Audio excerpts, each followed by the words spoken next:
નમસ્કાર મિત્રો, હું રાજેશ તલાવડિયા યુટ્યુબ ચેનલની અંદર આપ સૌ બાળકોનું હાર્દિક સ્વાગત છે। તો જો અહીંયા આપણે વાતચીત કરીએ બાળકો તો કે સ્ટાન્ડર્ડ 11 સ્ટાન્ડર્ડ 12 સાયન્સ હું કહેશો બાળકો standard 12 science subject physics unit number 1 આજનો આપણો વિડિયો લેક્ચર છે બાળકો 15। તો આજનો આપણે ટોપિક છે બાળકો આપણે એક્ઝામ્પલ જોવાના છે, સ્વાધ્યાયના છે એ આપણે એક્ઝામ્પલ જોવાના છે। હું કહીશું બાળકો સ્વાધ્યાયના છે એ આપણે એક્ઝામ્પલ જોઈએ, ઠીક છે। તો જો આની અંદર આપણે જોઈએ તો એક્ઝામ્પલ નંબર છે બાળકો, પહેલો આપણે અહીંયા એક્ઝામ્પલ જોઈએ તો એક્ઝામ્પલ નંબર છે એ આપણે જોઈએ બાળકો એક્ઝામ્પલ નંબર 1.12। હું કહીશું બાળકો એક્ઝામ્પલ નંબર છે એ આપણે બાળકો જોઈએ 1.12, ઠીક છે। તો કે 1. તમારે 12 છે જેની અંદર તમને રકમ આપેલી છે તો કે કોપરના અલગ કરેલા બે ગોળાઓ એ અને બી ના કેન્દ્રો વચ્ચેનું તમને અંતર આપેલું છે। કેન્દ્ર વચ્ચેનું અંતર ગોળાઓનું એટલે તમારે શું લેવાનું છે આર ઇક્વલ ટુ કેટલા આપ્યા છે તો કે 50 સેમી। આને આપણે મીટરમાં કન્વર્ટ કરીએ એટલે કે 0.50 મીટર, ઠીક છે। જો દરેક પરનો વિદ્યુત ભાર આપણને વિદ્યુત ભાર કીધો છે, દરેક પરનો વિદ્યુત ભાર એને કેવું કહીશો ક્યુ। દરેક પરનો વિદ્યુત ભાર તમારે કેટલો લેવાનો છે 6.5 × 10⁻⁻7 કુલમ। હું કહીશું દરેક પરનો વિદ્યુત ભાર 6.5 × 10⁻⁻7 કુલમ। તો તેમની વચ્ચે પરસ્પર લાગતું અપાકર્ષણ બળનું મૂલ્ય કેટલું હશે? હું કહીશું બાળકો પરસ્પર લાગતું તમારે અપાકર્ષણ બળનું મૂલ્ય કેટલું હશે એ તમને પૂછ્યું છે। અપાકર્ષણ બળનું મૂલ્ય એટલે તમારે લેવાનું છે બાળકો એફ કેટલા। એ અને બી વચ્ચેના અંતરની સરખામણીમાં તેમની ત્રિજ્યા છે એ તમારે અવગણવાની છે। શું કરવાની છે? તેમની ત્રિજ્યા છે એ તમારે અવગણવાની છે। બી તમને પૂછ્યું છે, બી તમને બાળકો એવું પૂછ્યું છે જો આ દરેક ગોળા પરનો વિદ્યુત ભાર તમારે કેવો કરવામાં આવે? બમણો કરવામાં આવે। એટલે કે વિદ્યુત ભાર આ ક્યુ ડેશ છે ઇક્વલ ટુ તમારે 2q કરવામાં આવે। વિદ્યુત ભાર બમણો કરવામાં આવે અને તેમની વચ્ચેનું અંતર હું કહીશું બાળકો અંતર તમારે અડધું કરવામાં આવે એટલે r dash equal to r/2 કરવામાં આવે। હું કહીશું બાળકો અંતર તમારે અડધું કરવામાં આવે તો કેટલું અપાકર્ષણ બળ લાગતું હશે? તો તમારે કેટલું છે એ તમારે અપાકર્ષણ પ્રકારનું તમારે બળ લાગતું હશે એટલે કે તો તમારે એફ ડેશ કેટલા હશે, બરાબર છે? એફ ડેશ છે એ તમારે કેટલા હશે? તો અહીંયા બાળકો છે એ આપણે ગણતરી આપણે કરીએ તો જો ગણતરીની અંદર આપણે બાળકો જોઈએ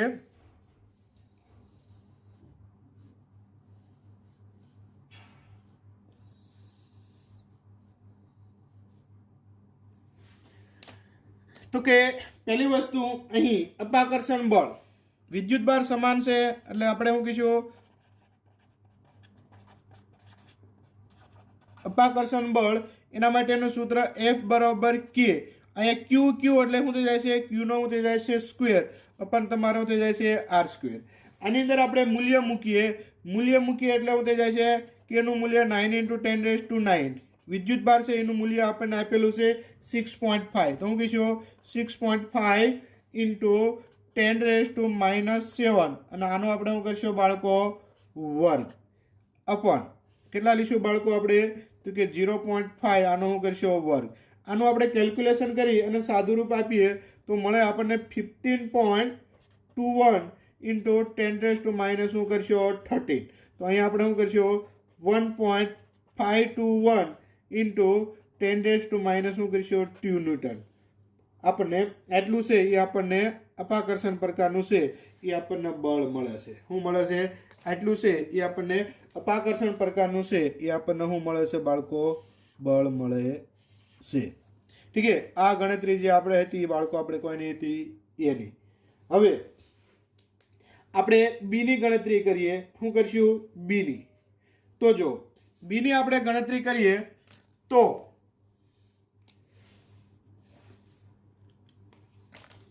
બી માટે તો કે બી માટે આપણે શું કહીશું? તો કે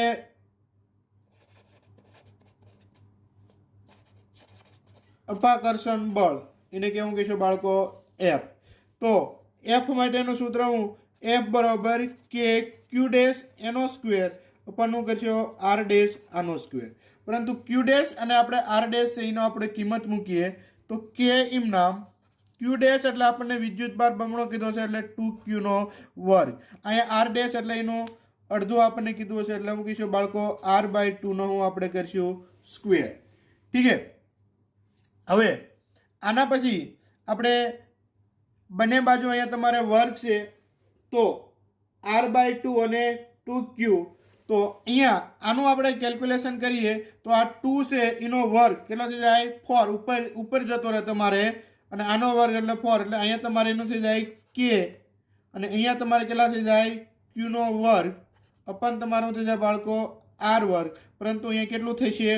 16 કે ક્યુ સ્ક્વેર અપન થઈ જશે બાળકો આર સ્ક્વેર। હવે આ સૂત્રની અંદર આપણે આનું સાદુરૂપ આપીએ, કિંમત મૂકી અને તો જો આ રીતે આપણને મળે।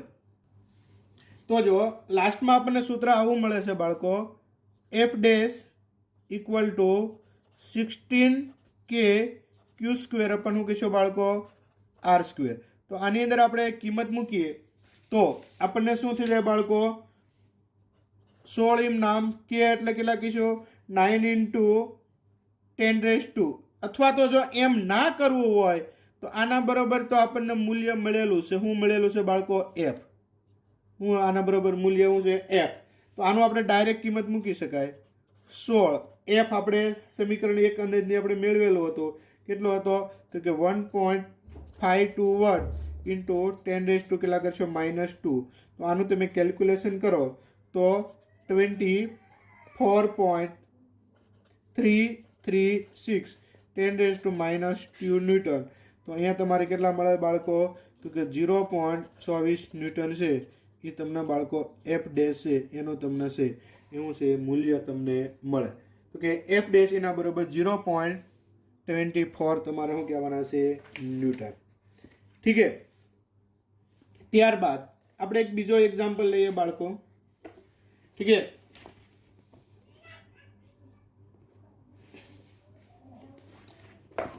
એક્ઝામ્પલ નંબર છે એ આપણે જોઈએ તો એક્ઝામ્પલ નંબર 1.13 જો બાળકો જેની અંદર તમને રકમમાં શું કીધું છે? ધારો કે સ્વાધ્યાયમાં 1.12 માના બે ગોળાઓ એક સમાન માપના છે।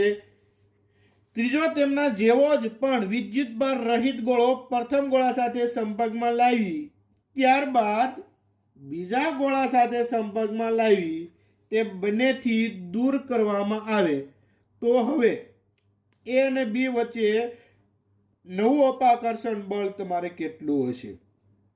શું કહેશો બાળકો? નવું અપાકર્ષણ તમારે બળ છે એ તમારે કેટલું હશે? તો એના માટે આપણે અહીંયા જોઈએ તો જો શું કહેશો બાળકો? તો કે બંને ગોળાઓ એ અને બી છે એના પરનો વિદ્યુતભાર આપણને આપેલો છે। વિદ્યુતભાર આપણે કેટલો છે બાળકો? તો કે એ અને બી ગોળો છે એના પરનો વિદ્યુતભાર આપણે સમાન છે ક્યુ એ ઇક્વલ ટુ શું કહીશું? ક્યુ બી ઇક્વલ ટુ 6.5 × 10⁻⁻7 કુલમ। ઠીક છે। અને આર બરોબર તો આપણને કેટલા આપ્યા છે? આર બરોબર 0.5 મીટર। વિદ્યુતભાર રહિત ત્રીજો ગોળો સી શું કહીશો? તો કે હવે વિદ્યુત ભાર રહિત ત્રીજો ગોળો સી ને શું કહીશો? ત્રીજો ગોળો સી ને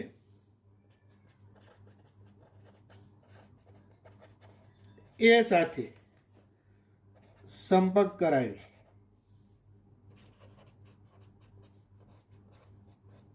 અલગ કરતા દરેક પરનો વિદ્યુત ભાર એટલે કે એ ગોળો છે એ વિદ્યુત ભાર વાળો છે અને સી ગોળો છે એ તમારે વિદ્યુત ભાર વિહીન છે, બરોબર છે। તો તમે સી ગોળાને એના સંપર્કમાં લાવો અને દૂર કરો તો બંને પર વિદ્યુત ભાર છે એ તમારે કેટલો થઈ જાય? અડધો થઈ જાય। કેટલો થઈ જાય? અડધો થઈ જાય, કારણ કે એ પરનો વિદ્યુત ભાર અડધો તમારે કોના ઉપર જતો રહે? સી પર। તો એ દરેક પરનો તમારે વિદ્યુત ભાર છે એને આપણે શું કહીએ બાળકો? Q1 નામ આપીએ। શું નામ આપીએ આપણે? Q1। તો જો અહીંયા આપણે શું કહીશું તો કે Q1 બરોબર તમારે શું થઈ જાય તો કે QE ગોળો પ્લસ શું કરજો QC બાય તમારે શું કરવાનું છે 2, પરંતુ Q પરનો વિદ્યુત ભાર આપણને ખબર છે 6.5 ઇન્ટુ 10⁻⁻7। C પર વિદ્યુત ભાર વિહીન છે એટલે શું કરશો? 0 મૂલ્ય બાય 2। આનું તમે કેલ્ક્યુલેશન કરશો એટલે તમને એનું મૂલ્ય મળશે Q1 નું તમને મૂલ્ય મળશે Q1 નું મૂલ્ય મળશે 3.25 10⁻⁻ શું કરશો? 7 કુલમ। ઠીક છે। હવે તમે શું કરશો બાળકો? હવે Q1 વિદ્યુત ભાર વાળા ગોળાને C ને બરોબર આ વિદ્યુત ભાર છે તમારે શું થઈ ગયો? C પર, અને આ વિદ્યુત ભાર જે Q1 છે એ તમારે વિદ્યુત ભાર કોનો કહેવાય? C1 નો। એટલે કે Q1 વિદ્યુત ભાર વાળો ગોળો C ને B સાથે સંપર્કમાં તમારે લાવી અને શું કરવાનું છે? અલગ કરતા તેના પરનો તમારે શું કરવાનો છે? વિદ્યુત ભાર છે તમારે કેટલો થાય? તો અહીંયા હું કહીશું બાળકો, હવે આ Q1 વાળો વિદ્યુત ભાર વાળો ગોળો કયો લીશો? C ગોળો। સી ગોળાને કોની સાથે?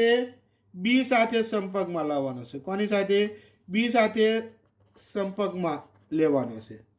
તો દરેક પરનો વિદ્યુત ભાર તમારે કેટલો થઈ જાય? તો એના નામ તમે શું આપશો બાળકો?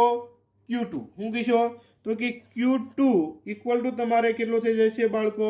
તો કે અહીંયા તમારે QB અને પ્લસ તમારે એવું કરવાનું છે Q1 એ સી ગોળા પરનો વિદ્યુત ભાર છે। QB નું મૂલ્ય આપણે જાણીએ છીએ 6.5 ઇન્ટુ 10⁻⁻ કેટલા કરશો? -7, અને પ્લસ આનું કેટલું મળ્યું તો કે 3.25 ઇન્ટુ 10⁻⁻7 બાય તમે કેટલા કરશો? 2। ઠીક છે। આનું કેલ્ક્યુલેશન તમે કરો અને એનું મૂલ્ય તમને મળશે 4.875 10⁻⁻ શું કરશો? -7 કુલમ। આ તમને Q2 પરનો તમને શું મળે છે? વિદ્યુત ભાર મળે છે। હવે હું કહીશું તો કે હવે ગોળા A પરનો વિદ્યુત ભાર તમારે Q1 અને ગોળા B પરનો વિદ્યુત ભાર તમારે કેવો થઈ ગયો? Q2। કારણ કે આ જે વિદ્યુત ભાર જે તમને મળ્યો ને એ તમારે A અને શું થઈ ગયો બાળકો? A અને C નો થઈ ગયો। આ Q2 જે વિદ્યુત ભાર મળે એ તમારે કોનો થઈ ગયો બાળકો? તો કે B અને શું કહીશો? B અને C પરનો થઈ ગયો। થઈ ગયા? ઠીક છે। તો હવે તમારે એવું કહેવાનું છે ગોળા A પરનો વિદ્યુત ભાર તમારે શું કહેવાનું છે? તો કે ગોળા A પરનો વિદ્યુત ભાર છે બરાબર છે કે ગોળા A પરનો વિદ્યુત ભાર તમારે કેટલો થઈ ગયો બાળકો? Q1 થઈ ગયો, અને ગોળા B પરનો વિદ્યુત ભાર તમારે કેટલો થઈ ગયો? Q2 થઈ ગયો। ઠીક છે। હવે તમે આ બંનેને એકબીજાના સંપર્કમાં લાવો અને તેમની વચ્ચેનું અંતર તમારે શું લેવાનું છે બાળકો? R હોય તો તમારે કેટલું છે એ તમારે બળ લાગે એવો આપણો છે એ આપણો પ્રશ્ન છે। ઠીક છે। તો જો એને આપણે કેલ્ક્યુલેશન કરીએ તો જો અહીંયા તમારે સૂત્ર શું થાય છે તો કે F ઇક્વલ ટુ કે Q1 Q2 અપન શું કહીશું બાળકો? R। ઠીક છે। આની અંદર છે આપણે કિંમત મૂકીએ તો કે કેની કિંમત આપણે બધા જાણીએ છીએ।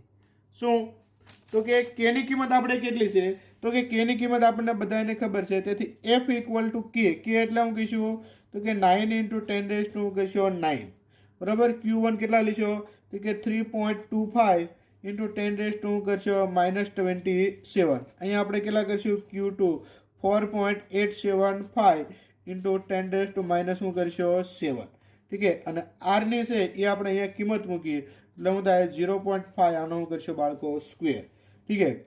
તો ઇક્વલ ટુ આનું તમે કેલ્ક્યુલેશન કરો તો 570.375 ઇન્ટુ 10⁻⁻5 છે એ તમને મળે। અને નિયર બાય તમે વેલ્યુ લો એટલે 5 પોઈન્ટ કેટલા મળે? 7 ઇન્ટુ 10⁻³ ન્યૂટન। આટલું છે એ તમારે શું છે બાળકો બળ તમારે લાગે અને આ બળ જે છે એ તમારે કેવું હોય બાળકો તો કે અપાકર્ષણ પ્રકારનું તમારે શું છે બાળકો પ્રકારનું તમારે બળ હોય છે ઠીક છે ત્યારબાદ આપણે હજી એક એક્ઝામ્પલ જોઈએ તો કે એક્ઝામ્પલ નંબર લઈએ આપણે 1.14 હું કહીશું બાળકો એક્ઝામ્પલ નંબર લઈએ આપણે 1.14 જેની અંદર તમને કીધું છે તો કે આકૃતિમાં દર્શાવ્યા મુજબ સમાન વિદ્યુત ક્ષેત્રમાં 3 વિદ્યુત ભારો ગતિપથ તમને દર્શાવેલ છે તો આ ટાઈપમાં છે એ તમને હું લીધી છે બાળકો આકૃતિ આપેલી છે હું કહેશો બાળકો આકૃતિ જો તમે જો અહીંયા તમને બધે ધન વિદ્યુત ભાર આપેલો છે હું આપેલો છે બાળકો ધન વિદ્યુત ભાર ઠીક છે અહીંયા નીચે તમને હું આપેલો છે બાળકો ઋણ વિદ્યુત ભાર આપેલો છે નીચે તમને હું આપ્યો છે ઋણ વિદ્યુત ભાર આપેલો છે આની અંદર પહેલો તમને ગતિપથ તમે જુઓ તો પહેલો તમને ગતિપથ આ ટાઈપમાં આપેલો છે અહીંયા તમને શું કીધા છે બાળકો 1 કીધા છે ઠીક છે અહીંયા તમને બીજો તમને ગતિપથ આપ્યો છે અહીંયા તમને શું કીધા છે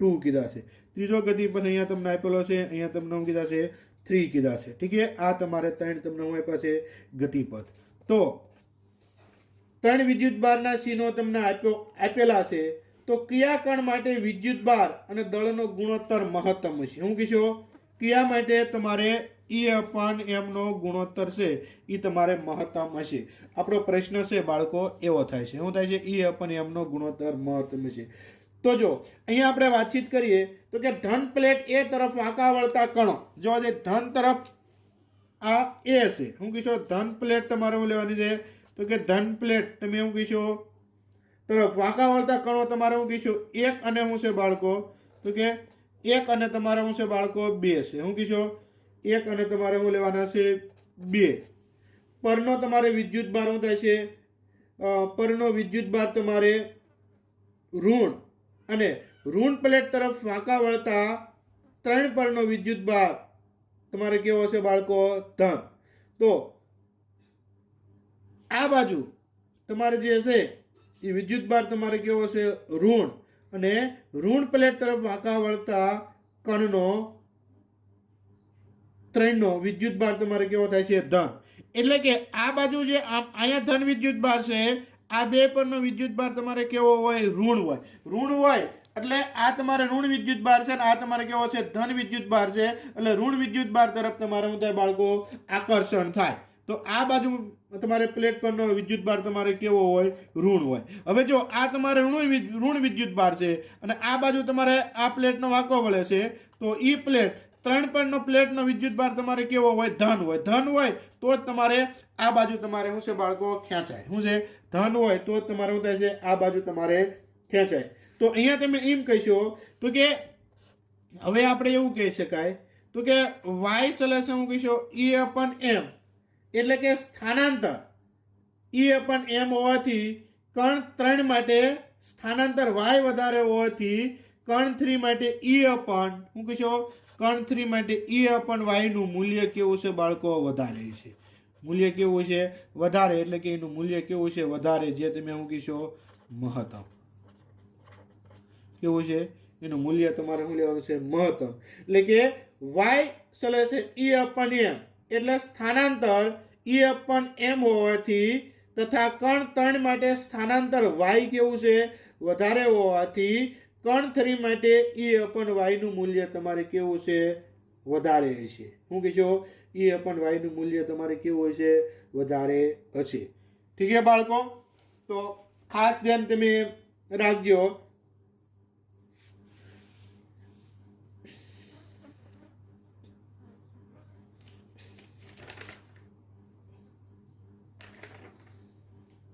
આના પછી આપણે જોઈએ તો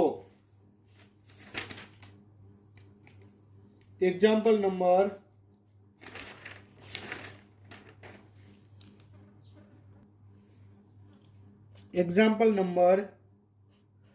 1.9 ठीक है 1.11